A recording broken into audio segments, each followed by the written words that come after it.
Here's a quick overview of how to install your kitchen. For more details, refer to the printed assembly instructions. If you need help with installation, visit your local IKEA store or call us for details. Start by sorting the packages cabinet by cabinet using the packing list and your kitchen drawing. This is so you know which package is which and where it will go.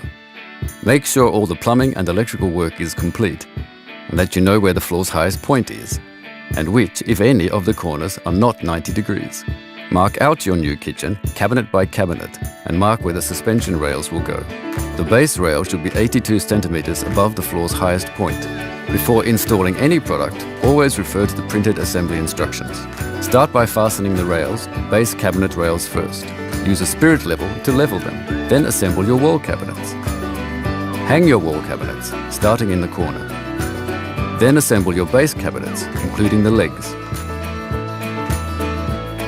Hang your base cabinets, starting in the corner. Assemble your high cabinets and add the cover panels. Then hang the high cabinets. Get the lighting installed by a professional. Check the countertop is the correct size. You may need to cut the ends to ensure it fits exactly. Fit the countertop and then the plinth and ventilation grill. Fit the drawer slides in the cupboards. Remember that the slides for the inner and standard drawers are fitted in different ways.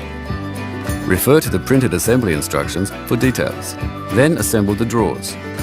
Remember to run your lighting cables before fitting the drawers. Fit and adjust the doors. Install the shelves and finally fit the knobs and handles.